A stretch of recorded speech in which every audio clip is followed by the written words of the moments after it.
How the DM tried to make my Paladin a serial killer. Okay, this one is a doozy. I always talk about my experiences with this particular group whenever I join a new game, primarily because I learned a lot from those experiences. Mainly what not to do both in-game and out, as well as what warning signs I should keep an eye out for. I had just moved back to my home city after a bad series of experiences that started in college. Long story short, I was suffering from a deep depression that was going untreated. I was trying to pull myself back together and had been playing with my local Pathfinder Society organization for almost a year at this point. I found an ad for a local Pathfinder game in my city, and as it turns out, the game would be hosted a few blocks from where I live. Sweet, I thought. This seems perfect. But what's that old saying? There's no such thing as perfect? But I was too excited to really consider that. I wanted to play an actual campaign instead of modules. So I talked to the GM, told him a bit about myself, and I got a place in the group. Now, I was the outsider, the youngest player and newest to tabletop gaming as a whole in this group. I was in my mid-20s, while everybody else was in their mid-30s. I told them that I wanted to play a Paladin, specifically a half-orc Paladin of Iomedae. After everything I went through in college, I found out that I like playing genuine heroes. I find it very satisfying and therapeutic on an emotional level. But I also like taking people or races you wouldn't expect to be good and noble, then making valiant heroes out of them. Now, I had heard a lot about how some people perceive the Paladin class, how they expect the whole detect evil, smite, never ask questions mentality. I didn't agree with that, so I looked up online articles on how people should play a Paladin, not what everybody expects from a Paladin. And I realized I wanted to avert the lawful, stupid mindset as much as I could, which meant I felt that if a Paladin is ever presented with a choice between being lawful or good, they should always take the good option. I made this clear to the group. I don't want to be a lawful, stupid Paladin, and they all agreed to it. We had fun at first. Everybody seemed to have the same opinions on things and shared a lot of similar interests. The entire group consisted of 4 people. Me, the GM, and 2 people he had apparently been gaming with for some time. The party consisted of me, the lawful good male half-orc Paladin, a chaotic good male pure Aslanti human magus with the Bladebound and Kenzai archetypes, and a neutral good male Aasimar shaman with the Heaven Spirit, who was also in the Old Age category. The campaign was set in the northern part of the continent of Arcadia, an actual location on Galarian, the world Pathfinder is set on. At the time of the campaign, there wasn't a lot of material about Arcadia, so the GM was free to make up whatever he wanted on the continent. We were tasked to deliver what initially appeared to be a sack of marbles to a temple on the southern end of the continent. However, upon examining the marbles, you could see little scenes of a great battle between a group of dwarves and a host of devils. Altogether, these memories, or the keys to hell, as we took to calling them, showed how to unleash the powers of hell itself upon the material plane, as well as how to ward the material plane against the power of hell. In addition to this deadly knowledge, they also acted as a beacon for devils and a lot of other evil creatures around us. So, we had to keep moving. Upon our journey south, we came across a town by a lake. We decided to rest up for a bit, maybe earn a bit of gold by taking a local quest so we could get better equipment. And we found just such a quest. A local tribe of kobolds had been causing trouble for the town, and we went out to deal with them. And then we had our first problem, which I didn't even realize was a problem at the time. During a battle with the kobolds, the shaman is able to put a few of the kobolds to sleep. Me, being pragmatic, decided to coup de grace a few of them, which earned some surprised looks from the party. Indeed, when I tell other people this story, a lot of them say Paladins shouldn't be performing the coup de grace maneuver on sleeping enemies. I tell them that there's nothing in the Paladin Code of Conduct that explicitly forbids performing a coup de grace. Besides, I wasn't ambushing them in their sleep. This was combat, and I took advantage of my allies' capabilities to ensure that our enemies stayed down. Here's why this was a problem in the long run. The GM had decided that he would implement a 3-strike system in regards to a Paladin falling from grace. In his mind, this was one of those strikes, but he never told me about this system, or even that I had a strike in the first place. Fast forward a bit, we arrived in a settlement that is known as Halftown, so called because all of the citizenry are either half-breeds like half-orcs, half-elves, etc., of other races, or outright non-human. When we arrive, we have to pass a gate into the city. On our way to the gate, I see about 2 to 3 homeless children begging for food or money.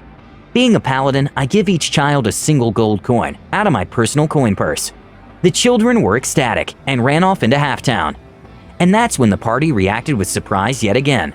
The Magus and Shaman immediately ran inside a guard station and locked me out, much to my confusion. Then a horde of urchins descended upon me from within the city. I try to talk with the children, telling them to be patient and I can give them some money. But they don't listen, and in the chaos they pickpocket some of the items off of me, primarily my longsword and belt of giant strength +2. But here's the rub. Since I was a paladin, it was decided that the memories we were supposed to be escorting would be safest on my person, and the urchins managed to grab them. This is when I lost my temper. I yelled out to the children to stop, to give the bag with the memories back, but they just put themselves in front of me to prevent me from going forward. I start bull rushing through the urchins, pushing them aside, but I lose the memories. I am furious at these kids. They stole the keys to hell itself. I yell at them, "Where have you taken that bag? Do you even realize what you've done?" The children don't have an answer for me. In my rage, I grab an urchin and yell at him some more. When he doesn't comply, I punch him with my gauntlet. I reduce his HP to 0, staggering him.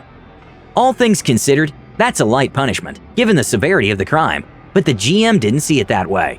He thought striking a child is unforgivable no matter what, and he counted that as another strike against me, again without telling me. As the game continued, Halftown's guards came and arrested me. I eventually get out of their jails via diplomacy, but we had to keep what happened a secret. Otherwise, there could be a panic. We begin an investigation into the urchins to find out where they would sell their stolen wares. We eventually find all of my missing equipment, except for the memories. I don't care about my stolen equipment, it's all replaceable. The memories are the important thing here. We eventually track down a local street gang with a shark theme, led by an albino half-orc called Great White. We raid his base, and just as we enter the room for the boss battle, we see Great White selling the last of the memories to someone in a heavy cloak that has no flesh on his arms. The skeletal figure teleports away, and combat begins. The battle goes smoothly at first, until I wind up getting a nat 20 and confirm the critical. This winds up decapitating Great White, ending combat.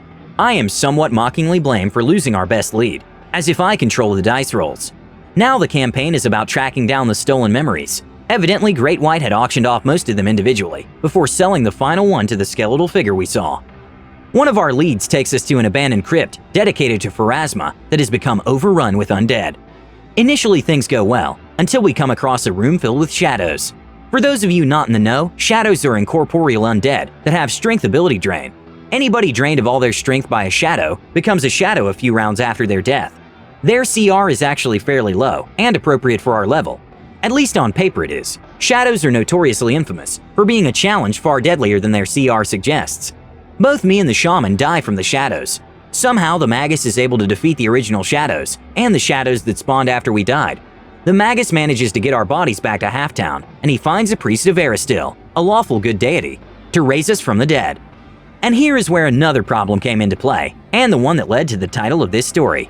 Apparently, when my lawful good paladin was raised from the dead, a demon managed to piggyback onto my soul and infest it as I returned to life. The GM thought this would be an interesting twist, but again, he didn't tell me this had happened. So I thought that the Raise Dead spell worked perfectly. I even had an audience with the Omade herself, just before I was raised. The game continues. All of us are now starting to show signs of mutation. My skin is growing orange and scaly, the shaman is losing weight to the point he's almost skeleton, and the magus is blurring in and out of the material plane at random. We don't know what to do about this, so we continue. So far, we're getting awesome powers due to our mutations. Fast forward a bit, we go back into the crypt where we initially died from the shadows. We've leveled up considerably by this point, so we're in no immediate danger. We make our way through the crypt, and a loud feminine voice tells us not to proceed any further. When we enter the chamber the voice came from, we see a silver dragon. This is suspicious to me, so I use Detect Evil to see if this is something else pretending to be a silver dragon. I do not get any response, so the dragon is not evil. This is when Strike 3 happened. See, the GM had set up some sort of a Highlander thing for the Magus, where he had to defeat enemy Blackblades to strengthen his own Blackblade. As a part of this, the GM and the Magus had an agreement, where the GM auto-succeeds on some of the Blackblade's attempts to mentally dominate the Magus. And the Silver Dragon also has a Blackblade that automatically dominates her too. Now, the next part is chaotic in the middle of combat. Due to the GM's description, it sounds like that dragon's Blackblade is literally fused to her claws. But apparently, he meant she was wearing some sort of weapon over her own claws. Meanwhile, I see something tragic about to occur. As far as I know, silver dragons are supposed to be good creatures, and this one did not have an evil aura. On top of this, both the dragon and the magus are yelling things like, "There can be only one," and "To the death," as their eyes turn solid black. I know that the magus is supposed to be chaotic good, so two good creatures are about to at least mutilate each other, or worse, kill each other, while under the influence of a hostile power. I have to stop this. Due to our builds and the Silver Dragon's age category, I assess the Magus to be the greater threat in the room. Initially, I try to grapple the Magus to stop him from attacking the dragon, but due to his build and blur effect, I cannot achieve a grapple on him, let alone maintain one. So I go for a more aggressive approach. I try to deal non-lethal damage to the Magus, taking a -4 to my attack rolls because of it. I miss a few times, and ultimately wind up getting at least 1 to 2 hits of non-lethal damage on the Magus. Due to how non-lethal damage works, so long as there is some non-lethal damage on a character, they won't die if their HP goes under 0, even if the rest of their wounds are fatal. Because of this, I stop using non-lethal attacks after I've dealt some non-lethal damage, and my attacks find their target a lot better. Again, I get admonished from the party. They're wondering why I'm attacking the Magus with lethal force, and why I'm initiating PvP. Hello? When a PC is mentally dominated into attacking innocent creatures, you don't let them rampage. You have to stop them, even if you have to knock them out to do it, especially if you're a Paladin. In the end, I wind up knocking out the Magus. The Silver Dragon winds up destroying his Black Blade, and the session ends. Between the last session and the next, the GM messaged me over Facebook.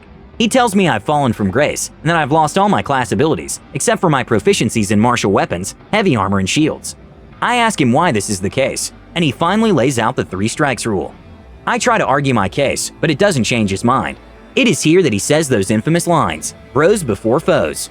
I go to some forums to ask if this is fair. Nobody is coming forward in favor of the GM, especially once they find out he said the bros before foes line, which many said had deep misogynistic undertones to it. Many of them told me to leave the game, but I had never experienced something like this before, so I threw out some defenses in favor of the GM and continued playing with him. At the start of the next session, I tell the Magus and the Shaman that I've fallen from grace, and they both agree with the GM, bros before foes. So we continue the game. We somehow made it through the crypt and back to Halftown. Now I seek an atonement spell. I have an NPC girlfriend at this point, who is someone from my character's backstory. I sort of pestered the GM to include her, because I was new to all this, and didn't realize how selfish that request was. My NPC girlfriend informs me that she can grant the atonement spell, even though she's a sorcerer, not a divine caster. I should have seen this as yet another red flag, but I didn't even register it. Besides, I completely turned down her offer. "The oath of a paladin is no trivial matter," I said. "If I wish to be a paladin again, I must genuinely seek atonement, and not pursue any shortcuts to redemption." I get my atonement spell cast on me by the priest of Erastil, since there are no followers of Iomedae in Halftown, except for myself. Fast forward a little bit, we level up, and the GM tells me I've gotten a new ability for my mutation, Premeditated Murder Healing. Every day I will lose 1 HP from my total. These lost HP cannot be healed with ordinary magic. The only way to undo this HP damage is go and murder a sentient humanoid. Hunting down bandits and other criminals won't cause the PMH to trigger. It has to be an innocent civilian. Again, I take to the forums. Everybody is telling to abandon the campaign now, especially the ones who saw my earlier posts about my fall. But again, I continue because I want to play. Both me and the Shaman wind up taking trips within our own souls. We enter demi-planes that show the source of our mutations, my aforementioned demon, and a lich for the Shaman. We purify our souls and the game continues. We've almost finished tracking down the memories. We've cornered the skeletal figure that Great White sold the majority of the memories to. It turns out that the skeletal figure is a future version of the Shaman, who had fully transformed into a lich. He had traveled back in time to collect the memories himself, before they could be used to open a gate to hell. It was at this moment that my NPC girlfriend betrayed the party. She paralyzed us all and revealed herself to be a devil in disguise. She sought the memories herself, and now she had them. Before she opened the gate, she took the time to tell my paladin she never loved me. The gate opened, and the forces of hell descended upon Halftown. That is where the campaign ended. The GM said he needed a break, so the Magus volunteered to take over as the GM. The Magus wanted to play the Strange Eons adventure path from Paizo, and we got underway. But a month or two into Strange Eons, he asked me to leave the group at the start of a session. His reason for this sounded valid. At first, I was having more problems in my personal life. I had a mini breakdown and I was panicking, which bled over into the game. So they asked me to leave. I thought these people were my friends, but apparently I was wrong. I floated around a bit after that. I didn't go back to the Pathfinder Society, but I did manage to join a few campaigns after a while. But they fell apart for one reason or another. In the end, I decided to take the high road. I recognized where I went wrong in some areas. I also recognized that I should keep an eye out for certain behaviors, because they can be really toxic if you ignore them, just so you can play a game. But more importantly, I developed some ground rules for playing a paladin. Always make your intentions with your character clear with the GM on what kind of paladin you want to be and if you want to fall or not. Always establish with your GM and players what it actually takes for a paladin to fall from grace. If their ideas are different from yours, you'll have a problem in the long run. Never secretly determine if a paladin falls or not. If you feel a paladin is about to do something that warrants a fall, pause the game. Tell the paladin player that you feel what they are about to do should result in a fall. Either they can put forward a solid argument for their actions, or they can go through with a fall, knowing they had a chance to choose otherwise. I have a new group at the moment. I can honestly say that these people are my friends. They've been wanting to include me in their larger social circle, and we clicked right away. I'm currently the GM of the group. I'm running the Hell's Rebels adventure path. It's my first time as GM, let alone for an entire AP. But it's going extremely well. Everybody is having fun, and maybe I'll be able to share a few stories about my experiences as a rookie GM once Hell's Rebels is over. It's like a red flag parade. A GM with secret house rules that he never explains. A little bit of player confusion. But lessons were learned, and it's so important to really find the right people to play with. Or was the player the one who actually made too many mistakes to be redeemed? Please let us know what you think and comment below. Don't forget to subscribe to our channel All Things D&D. Our next video will be posted in 2 days, so stay tuned for more amazing Dungeons & Dragons content.